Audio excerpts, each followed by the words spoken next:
গ্রামের বাড়ি থেকে। যারা এই যে শহরে থাকে না, তারা এই যে কি জিনিস অমূল্য, মানে এর কোনো মূল্য হয় না। এখানে সব তো কিনতে পাওয়া যায়, কিন্তু গ্রামের বাড়ির জিনিসের যে স্বাদ সেটা কিন্তু কোনোভাবেই বলা সম্ভব না। আর এখানে কিন্তু 3 বাড়ির জিনিসপত্র আছে। এক হচ্ছে আমার শ্বশুর বাড়ি, এক হচ্ছে ওর শ্বশুর বাড়ি, আর এক হচ্ছে আমার ননদের বাড়ি।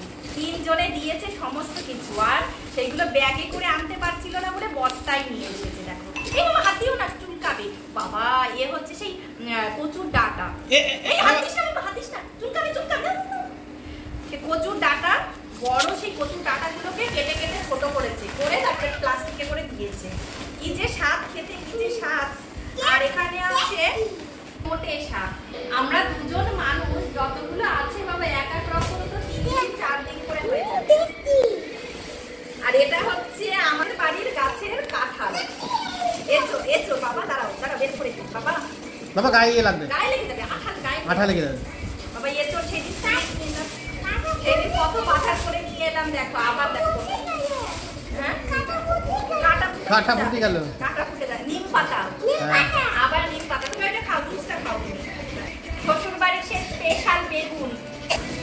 তারপরে আছে হচ্ছে রসুন। দেখো রসুনের দাম কিন্তু এখন খুব বেড়ে গেছে বাবা, রসুনের খুব দাম, মানে এ এখন সোনা। বেগুন, আরো কত সবজি নিয়ে এসেছো গো। বেগুন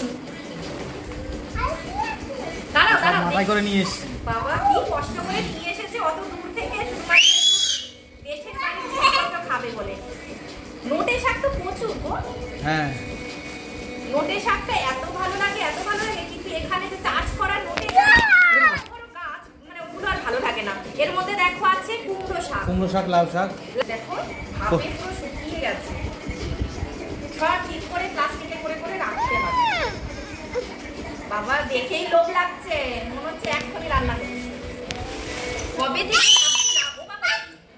আছে লাউ শাক, প্রচুর শাক, প্রচুর। আমরা শাক খেতে খুব ভালোবাসি। এটা কি শাক বলো তো? কি শাক আমি চিনি না তো। এইটা তো তেলা কচু, আর এটার নাম আমাদের এদিকে ছেসি শাক বলে, ছেসি শাক। ও, তোমাদের ওখানে এই শাকটার কি নাম তোমরা চেনো কিনা কমেন্ট করে অবশ্যই জানাও। পাতাগুলো ভালো করে দেখাও। এই দেখো, আর কি আছে? সরষের তেল দিয়েছে রূপা। হ্যাঁ, আমার ননদ আবার ওর বাড়ির সরষের তেল দিয়েছে। কত শাক আর কত সবজি, বাপরে বাপ, কতদিন ধরে খাবো আমরা। এত সবজি তুমি কদিন ধরে খাবে? সত্যিই তো। আর ফ্রিজে রাখবো কি করে সেটা আমি ভাবছি। অলরেডি সেদিন বাজার করে এসেছি, মানে ফ্রিজ পুরো ভর্তি, তারপরেও এত কিছু, মানে কি যে মজা লাগছে দেখেই আনন্দ